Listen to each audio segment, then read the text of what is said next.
शिव महिमन स्तोत्रम। गंधर्वराज पुष्पदंत भगवान शंकर जी की स्तुति के उपक्रम में कहते हैं, हे पाप हरण करने वाले शंकर जी, आपकी महिमा के आर पार के ज्ञान रहित सामान्य अल्प ज्ञानवान व्यक्ति के द्वारा की गई आपकी स्तुति यदि आपके स्वरूप महात्म्य वर्णन के अनुरूप नहीं है, तो फिर ब्रह्मादि देवों की वाणी भी आपकी स्तुति के अनुरूप नहीं है, क्योंकि वे भी आपके गुणों का सर्वथा वर्णन नहीं कर सकते। किंतु जब सभी लोग अपनी अपनी बुद्धि की शक्ति के अनुसार स्तुति करते हुए उपलम्ब के योग नहीं माने जाते हैं, तब मेरा भी स्तुति करने का यह प्रयास अपवाद से रहित ही होना चाहिए। ये प्रयास खंडनीय नहीं है। आपकी महिमा वाणी और मन की पहुंच से परे है। आपकी इस महिमा का वेद भी आश्चर्यचकित भयभीत होकर निषेध मुखेन नेति नेति कहते हुए आशय रूप में वर्णन करते हैं। फिर तो ऐसे अचिंत्य महिमा में आप किसको स्तुति के विषय वर्णन्य हो सकते हैं, अर्थात किसी की स्तुति तथार्थ समर्थ नहीं हो सकती, क्योंकि आपके गुण न जाने कितने प्रकार के अर्थात अनंत हैं। फिर भी हे प्रभु, नवीन परम रमणीय आपके सगुण रूप के विषय में वर्णन के लिए जिनका मन आसक्त नहीं होता और किसी की वाणी उसमें प्रवृत्त नहीं होती, अर्थात सबके मन वचन सगुण रूप संलग्न हो जाते हैं, सभी अपनी वाणी की प्रेरित करते हुए वर्णन में लगा देते हैं। हे भगवान, मधु से सिक्त सी अत्यंत मधुर एवं परम उत्तम अमृत रूप वेद वाणी की रचना करने वाले वेदाधिदेव ब्रह्मादेव की वाणी भी क्या आपके गुणों को प्रकाशित कर आपको चमत्कृत कर सकती है? कदापि नहीं। फिर भी त्रिपुरारी, मेरी बुद्धि आपके गुणानुवाद जनित पुण्य से अपनी इस मलिन वासना से भरी अत्यव पवित्र वाणी की पवित्र करने के लिए ही आपके गुण कथन के द्वारा स्तुति के विषय में उद्यत हैं, ना कि अपने स्तुति कौशल से आपका अनुरंजन करूंगा। ये मेरा अभिप्राय है। हे वर देने वाले शिव जी, आप विश्व की सृजन पालन एवं संहार करते हैं, ऐसा ऋग्वेद यजुर्वेद सामवेद निष्कर्ष रूप से वर्णन करते हैं।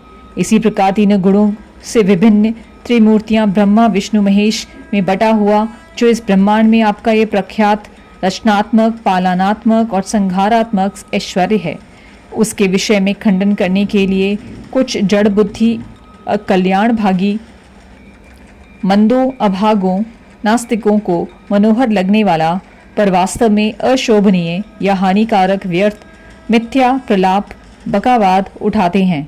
हे वरद भगवान, ये विधाता त्रिभुवन को निर्माण करता है, जो उनकी कैसी चेष्टा होती है, उसके स्वरूप क्या है, फिर उसका साधन क्या है, आधार अर्थात जगत को उपादान करना कारण क्या है, इस प्रकार का कुतर्क सब तर्कों से परे अचिंत्य ऐश्वर्य वाले आपके विषय में निराधार एवं नगण्य उपेक्षित होता हुआ भी सांसारिक साधारण जगनों के भ्रम में डालने के लिए कुछ मूर्खों को वाचाल बना देता है। हे देव, श्रेष्ठ अवयव वाले शरीरधारी होते हुए भी ये लोग क्या बिना जन्म के ही हैं? नहीं, कदापि नहीं। क्या विश्व की सृष्टि पालन संहार आदि क्रियाएं बिना अधिष्ठान कर्ता के माने संभव हो सकती हैं, या ईश्वर के बिना कोई सामान्य जीव भी अधिष्ठान या कर्ता हो सकता है? नहीं, क्योंकि यदि असमर्थ जीव ही करता है तो 14 भुवनों की सृष्टि के लिए उसके पास क्या साधन हो सकता है? इस प्रकार से आप में अस्तित्व के प्रमाण सिद्ध होने पर भी यतः ये जड़ बुद्धि शंका करते हैं, अतः वह बड़े अभागी हैं। ये ऋग यजुर साम, ये वेद संख्या शास्त्र योग शास्त्र पाशुपत मत वैष्णव मत आदि विभिन्न मत मतांतर हैं। इनमें सभी लोग हमारा ये मन उत्तम है, हमारा मन लाभप्रद है, दूसरों को नहीं, इस प्रकार से रुचियों की विचित्र सीधे टेढ़े मेढ़े नाना मार्गों से चलने वाले साधकों के लिए एकमात्र प्राप्तव्य गंतव्य आप ही हो। जैसे सीधे टेढ़े मार्गों में बहती हुई सभी नदियां अंत में समुद्र में ही पहुंचती हैं, उसी प्रकार सभी मता अनुयायी आपके ही पास पहुंचते हैं। हे वरदानी शंकर, बूढ़ा बैल खटिए का पावा फरसा चरम भर्म भस्म सर्प कपाल, बस इतनी ही आपके कुटुंब पालन की सामग्री है। फिर भी इंद्रादि देवताओं ने आपके कृपा कटाक्ष से ही उन अपनी विलक्षण अतुलनीय समृद्धियों भोगों को प्राप्त किया है। किंतु आपके पास भोग की कोई वस्तु नहीं है, क्योंकि विषय वासना रूपी मृग तृष्णा स्वरूप भूत चैतन्य आत्म राम में रमण करने वाले को भ्रमित नहीं कर पाती है। हे त्रिपुरारी, कोई वादी इस संपूर्ण जगत को ध्रुव कहता है, कोई इस सबको अध्रुव, असत या अनित्य बताता है, और कोई तो विश्व के समस्त पदार्थों में कुछ नित्य और कुछ अनित्य है ऐसा कहता है। उन सब बातों में आश्चर्यचकित सा मैं उन वादों स्तुति प्रकारों से आपकी स्तुति करता हुआ लज्जित नहीं हो रहा हूँ, क्योंकि मुखरत धृष्ट होती है, उसे लज्जा कहाँ। हे गिरीश, अग्नि स्तंभ के समान आपका जो लिंगाकार तेजस रूप ऐश्वर्य प्रकट हुआ, उसके ओर छोर की जानने के लिए ऊपर की ओर ब्रह्मा और नीचे की ओर विष्णु बड़े प्रयत्न से गए, पर वे दोनों ही अब पार पाने में असमर्थ रहे। तब उन दोनों ने श्रद्धा और भक्ति से पूर्ण बुद्धि से नतमस्तक हो आपकी स्तुति की। तब उनकी स्तुति से प्रसन्न हो आप उन दोनों के समक्ष स्वयं प्रकट हो गए। हे भगवान, श्रद्धा भक्ति पूर्वक की गई आपकी सेवा क्या फलीभूत नहीं होती, अर्थात अवश्य फलीभूत होती है। हे त्रिपुरारी, दसमुख रावण ने तीनों भवनों का निष्कंटक राज्य बिना प्रयत्न अनायास प्राप्त कर जो अपनी भुजाओं की युद्ध करने की खुजलाहट ना मिटा सका, प्रतिभट से युद्ध करने की इच्छा पूर्ण ना कर सका, क्योंकि कोई प्रतिभट मिला ही नहीं। ये आपके चरण कमलों में अपने 10 सिर रूपी कमलों की बलि प्रदान करने में प्रवृत्त आप में अविचल भक्ति को प्रभाव है। हे त्रिपुरारी, आपकी सेवा में रावण की भुजाओं में शक्ति प्राप्त हुई थी। अभिमान में आकर वो अपना भुजबल आपके निवास स्थान कैलाश के उठाने में भी तौलने लगा, पर आपने जो पैर के अंगूठे की नोक से जरा सा कैलाश को दबा दिया, तो उस रावण की प्रतिष्ठा स्थिति पालन में भी दुर्लभ हो गई। वो नीचे ही नीचे खिसकता चला गया। प्रायः निश्चित है कि नीच व्यक्ति समृद्धि को पाकर मोह में फंस जाता है, कृतज्ञ हो जाता है। हे वरदानी शंकर, त्रिभुवन की वशवर्ती बनाने वाले बाण असुर में इंद्र को अपार परमोच्च संपत्ति को भी वो जो अपने समक्ष नीचा कर दिया, वो आपके चरणों के शरणागत सेवक उस बाणासुर के विषय में कोई आश्चर्य की बात नहीं है, क्योंकि आपके समक्ष सिर झुकाना, नतमस्तक होना किस विषय की उन्नति के लिए नहीं होता, अर्थात आपके चरणों में सिर झुकाने से सबकी सब प्रकार की उन्नति होती है। हे त्रिनेत्र शंकर, समुद्र मंथन से उत्पन्न विष की विषम ज्वाला से असमय में ही ब्रह्मांड के नाश के भय से चकित देवों और दानवों पर दयार्द होकर विषवान करने वाले आपके कपट में जो कालापन नीला धब्बा है, वो क्या आपकी शोभा नहीं बढ़ा रहा है, अर्थात महाउपकार के कार्य से उत्पन्न होने के कारण तथा अधिक शोभा बढ़ा रहा है। वस्तुतः संसार के भय को दूर करने के लिए स्वभाव वाले महापुरुषों का विकार भी प्रशंसनीय होता है। हे जगदीश, जिस कामदेव के बाण देव, असुर एवं नर समूह रूप विश्व में नित्य विजेता रहे, कहीं भी असफल होकर भी नहीं लौटते थे, वही कामदेव जब आपको अन्य देवताओं के समान समझने लगा, तब आपके देखते ही वो स्मृति मात्र शेष रह गया, भस्म हो गया। और सब है कि जितेंद्रियों का अपमान उन्हें विचलित करने का उपक्रम कल्याणकारी नहीं अपितु घातक होता है। हे ईश, जब आप तांडव नर्तन करते हैं, तब आपके पैरों की आघात चोट से पृथ्वी अचानक संशय संकट को प्राप्त हो जाती है। आकाश मंडल में ग्रह नक्षत्र तारे आपके घूमते हुए भुजदंड की चोट से पीड़ित हो जाते हैं, अतः आकाश मंडल भी संकटग्रस्त हो जाता है। स्वर्ग आपकी खुली हुई बिखरी हुई जटाओं के किनारों की चोट से बारंबार दुखद स्थिति को प्राप्त हो जाता है। यद्यपि आप जगत की रक्षा के लिए ही तांडव करते हैं, फिर भी आपकी प्रभुता तो वाम शोभद हो ही जाती है। सच है, संपत्ति वालों का उचित कार्य भी विक्षोभ उत्पन्न कर देता है। हे जगदीश, समस्त आकाश में फैले तारों के सदृश फैन की शोभा वाले जो गंगा जल का प्रवाह है, वो आपके सिर पर जल बिंदु के समान छोटा दिखाई पड़ा, और सिर के नीचे गिरने पर उसी जल बिंदु की समुद्र रूपी गर्दनी वलय के भीतर संसार के द्वीप समान बना दिया। बस इसी से आपका दिव्य शरीर सर्वोत्कृष्ट है, ये अनय हो जाता है। हे परमेश्वर, त्रिपुरार सुर रूपी तृण की दग्ध करने की इच्छुक अपनी पृथ्वी को रथ, ब्रह्मा जी को सारथी, सुमेरु पर्वत को धनुष, चंद्र और सूर्य को रथ के दोनों चक्के तथा चक्रमाणी विष्णु को जो बाण बनाया, तो ये सब आडंबर समारंभ करने का क्या प्रयोजन था? सर्वसमर्थ आप उसे अपना इच्छा मात्र जला सकते थे। निश्चय ही उसने वशवर्ती हाथ में स्थित खिलौनों से खेलती हुई ईश्वर की बुद्धि पराधीन नहीं होती, अर्थात ये स्वतंत्र रूप से अपने खिलौनों से खेलती रहती है। हे त्रिपुरारी, भगवान विष्णु के आप चरणों में 1000 कमल चढ़ाने का संकल्प किया था। उनमें जो एक कमल कम पड़ गया तो उन्होंने अपना ही नेत्र कमल उखाड़ कर चढ़ा दिया। बस उनकी यही भक्ति की प्रकाष्ठा सुदर्शन चक्र का स्वरूप धारण कर त्रिभुवन को रक्षा करने के लिए सदा जागरूक है। भगवान शंकर ने प्रसन्न होकर श्री विष्णु को चक्र प्रदान किया था, जो विश्व का संरक्षण अनुग्रह निग्रह द्वारा करता है। हे त्रिपुरारी, बिना फल दिए ही यज्ञ आदि को समाप्त हो जाने पर यज्ञकर्ताओं का यज्ञ फल से संबंध करने के लिए, फल दिलाने के लिए आप तत्पर रहते हैं। कर्म तो करने के बाद ही नष्ट हो जाता है, वो जड़ है। अतः चेतन परमेश्वर की आराधना के बिना ये नष्ट कर्म फल देने में समर्थ नहीं होता है। इसलिए आपको यज्ञों के फल देने में समर्थ दाता देखकर पुण्य आत्मा लोग वेद वाक्यों द्वारा श्रद्धा विश्वास रखकर यज्ञ कर्म में तत्पर रहते हैं। हे शरण दाता शंकर, कार्य में कुशल प्रजाजनों का स्वामी प्रजापति दक्ष यज्ञ का यजमान ऋतु क्रतुपति बना था। त्रिकालदर्शी ऋषिगण यज्ञ कराने वाले होता आदि वे देवगण यज्ञ में समान सदस्य थे। फिर भी यज्ञ फल के वितरण के व्यसनी आपसे ही यज्ञ का विध्वंस हो गया।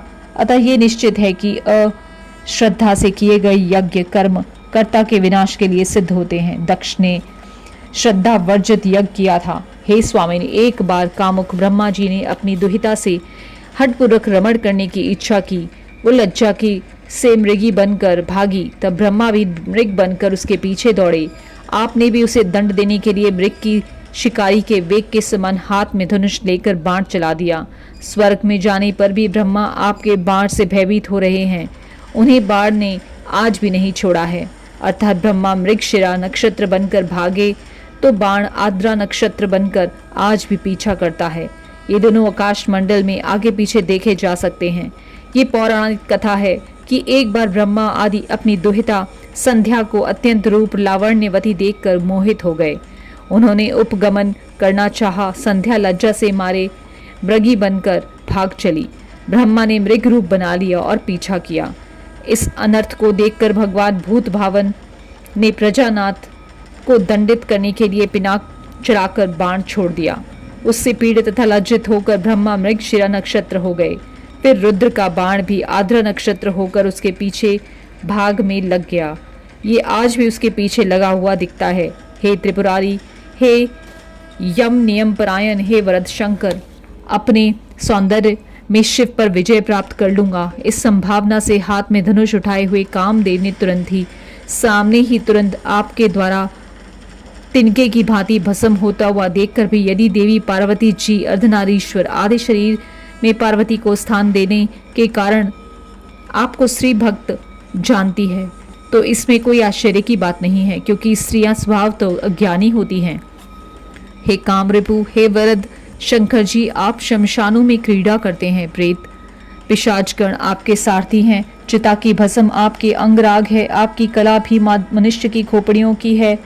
उस प्रकार ये सब आपका अमंगल स्वभाव स्वांग देखने में भले ही अशुभ हो, फिर भी स्मरण करने वाले भक्तों के लिए आप परम मंगलमय ही हैं। हे प्रभु, शम दम आदि साधनों के से संपन्न यमी लोक शास्त्रोपदिष्ट विधि से वायु रोककर प्राणायाम कर हृदय कमल में मन को बहिर्मुखी संकल्प विकलमात्मक सभी वृत्तियों से शून्य करके अपने भीतर जिस किसी विलक्षण आनंद रूप पर ब्रह्म चिन्ह मार्थ तत्व का दर्शन कर रोमांचित हो जाते हैं और उनकी आंखें आनंद के आंसुओं से भर जाती हैं। उस समय मानो ये अमृत के समुद्र में आवाहन कर दिव्य आनंद का अनुभव करते हैं। ये निर्गुण आनंद स्वरूप ब्रह्मा निश्चय रूप में आप ही हैं। हे भगवान, परिपक्व बुद्धि वाले प्रौढ़ विद्वान, आप सूर्य हैं, आप चंद्र हैं, आप पवन हैं, आप अग्नि हैं, आप जल हैं, आप आकाश हैं, आप पृथ्वी हैं, आप आत्मा हैं। इस प्रकार की सीमित अर्थ युक्त वाणी आपके विषयों में कहते रहते हैं, पर हम तो विश्व में ऐसा कोई तत्व वस्तु नहीं देखते जानते जो स्वयं साक्षात आप ही हो। हे शरण देने वाले ओम, ये शब्द आप में अपने व्यस्त पृथक पृथक अक्षर वाले अकार उकार मकार रूप में तीनों भेद ऋग यजु सम, तीनों अवस्था जागृत स्वप्न सुषुप्ति, तीनों लोक स्वर्ग भूमि पाताल, तीनों देवता ब्रह्मा विष्णु महेश, तीनों शरीर स्थूल सूक्ष्म कारण, तीनों रूप विश्व तेजस प्राज्ञ आदि से शो रूप में आपका ही प्रतिपादन करता है तथा अपने में अवयवों के समिष्टि संयुक्त समस्त रूप ओम से निर्विकार निष्कल तीन अवस्था एवं त्रिपुटियों से रहित आपकी तुरीय स्वरूप की सूक्ष्म ध्वनि से ग्रहण कर प्रतिपादन करता है, आपके स्वरूप का सर्वतः निर्वचन करता है। हे महादेव, आपके जो 8 अभिधान नाम भव शर्व रुद्र पशुपति उग्र महादेव भीम और ईशान हैं, उनमें प्रत्येक में वेद मंत्र भी पर्याप्त मात्रा में विचरण करते हैं और वेद अनुगामी पुराण भी इन नामों में विचरते हैं, अर्थात वेद पुराण सभी उन 8 नामों का अतिशय प्रतिपादन करते हैं। अतः परम प्रिय एवं प्रत्यक्ष समस्त जगत में आश्रय आपको मैं साष्टांग प्रणाम करता हूँ। हे अति निकटवर्ती एवं एकांत वन विहार के प्रेमी, आपको प्रणाम है। अति दूरवर्ती आपको प्रणाम है। हे कमारी अति लघु सूक्ष्म रूपधारी आपको प्रणाम है। हे अति महान आपको प्रणाम है। हे त्रिनेत्र वृद्ध तम आपको नमस्कार है। अत्यंत युवक आपको प्रणाम है। सर्वस्वरूप आपको नमस्कार है। परोक्ष प्रयत्न क्ष पद से परि अनिर्वचनीय सबके अधिष्ठान स्वरूप आपको नमस्कार है। विश्व की सृष्टि के लिए रजोगुण रूप से अधिकता धारण करने वाले ब्रह्म रूपधारी आपको बारंबार नमस्कार है। विश्व के संहार के लिए तमोगुण की अधिकता धारण करने वाले हर रुद्र रूपधारी आपको नमस्कार है। समस्त जीवों के सुख के लिए सत्व गुण की अधिकता धारण करने वाले त्रिपुरधारी मृंड को नमस्कार है। स्वयं प्रकाश मोक्ष के लिए त्रिगुणातीत समस्त द्वैत से रहित मंगल में अद्वैत आप शिव को बारंबार नमस्कार है। हे वरद शिव, अविद्या आदि कष्टों के वशीभूत अल्प शक्ति युक्त, यहाँ तो ये मेरा चित्त और कहाँ संपूर्ण गुणों की सीमा से बाहर पहुंची सदा त्रिकाल स्थायी ने आपकी वृद्धि विभूति दोनों से बहुत असमानता है। इसी भय से ग्रस्त आपको चरणों की भक्ति से मुझे उत्साहित कर चरणों की मुझ में वाक्य रूपी पुष्पोपहार वाक्य कुसुमांजलि वाक्य चयन की स्तुति रूपी अंजलि समर्पित कराई है। हे ईश्वरी, कल काले पर्वत के समान स्याही हो, समुद्र दावात हो, कल्प वृक्ष की शाखाओं की कलम बने, पृथ्वी कागज बनी, और इस साधनों से यदि सरस्वती स्वयं सर्वदा जीवन पर्यंत आपके गुणों को लिखे तब भी आपके गुणों का पार नहीं हो पा सकेंगी। इस प्रकार से शिव के सभी गणों में श्रेष्ठ पुष्पदंत नामक गंधर्व ने दैत्येंद्रों सुरेंद्रों और मुनींद्रों से पूजित समस्त गुणों से परिपूर्ण होते हुए भी निर्गुण जगदीश्वर चंद्रशेखर भगवान शिव जी के सुंदर स्तोत्र को बड़े छंदों से स्तुति हेतु बनाया। जो व्यक्ति पवित्र अंतकरण हृदय से परम भक्ति के साथ भगवान शंकर के इस प्रशंसनीय स्तोत्र का नित्य पाठ करता है, वो इस लोक में पर्याप्त धन एवं आयु को पाता है, पुत्रवान और यशस्वी होता है तथा मृत्यु के बाद शिवलोक को प्राप्त कर शिव के समान आनंद मग्न हो रहता है। महेश को बढ़कर उत्तम कोई देवता नहीं, इस शिव महिमन स्तोत्र से बढ़कर कोई स्तोत्र नहीं, अघोर मंत्र से बढ़कर कोई मंत्र नहीं, गुरु से बढ़कर कोई तत्व नहीं है। मंत्र आदि की दीक्षा दान तप तीर्थाटन ज्ञान एवं यज्ञ आदि से ये सभी शिव महिमन स्तोत्र की 16वीं कला अंश को भी नहीं पा सकते। बालचंद्र को सिर पर धारण करने वाले देवाधिदेव महादेव का पुष्पदंत नामक एक दास जो सभी गंधर्वों का राजा था, इन शिवजी के कोप से अपने ऐश्वर्य से अच्युत हो गया। उसके बाद उसने इस परम दिव्य महिमन स्तोत्र की रचना की, जिससे पुनः उसने उनकी कृपा प्राप्त की। यदि मनुष्य हाथ जोड़कर एकाग्र देवताओं मुनियों पुण्य पूज्य स्वर्ग मोक्ष को देने वाले पुष्पदंत रचित इस अमोघ अवश्य फल देने वाले स्तोत्र का पाठ करता है, वो किन्नर स्तुति प्राप्त करता हुआ भगवान शिव के समीप शिवलोक में पहुंच जाता है। पुष्पदंत रचित ये संपूर्ण स्तोत्र आदि से अंत तक पवित्र है, अनुपम है, मनोहर है, शिव मंगलमय है। इसमें ईश्वर शिव का वर्णन है। उस पुष्पदंत ने शिवमयी पूजा श्रीमान शंकर के चरणों में समर्पित की है। इसी प्रकार मैंने भी पाठ रूपी पूजा समर्पित की है, अतः इससे सदाशिव मुझ पर भी प्रसन्न हो। हे महेश्वर, मैं आपका तत्व वास्तविक रूप नहीं जानता, आप कैसे हैं इसका ज्ञान मुझे नहीं है। आप चाहे जैसे हों वैसे ही आपको बार बार प्रणाम है। जो मनुष्य शिव महिमन स्तोत्र का पाठ एक समय, दोनों समय या तीनों समय करेगा, वो समस्त पापों से छुटकारा पाकर शिव लोक में पूजित होगा। पुष्पदंत के मुख कमल में निकले हुए पापहारी शिव जी के प्रिय इस स्तोत्र को कंठस्थ याद कर एकाग्रचित होकर मनोयोग से पाठ करने से समस्त प्राणियों के स्वामी महेश बहुत प्रसन्न होते हैं। इस प्रकार गंधर्व राज पुष्पदंत कृत शिव महिमन स्तोत्र संपूर्ण हुआ। ओम नमः शिवाय, ओम नमः शिवाय, ओम नमः शिवाय।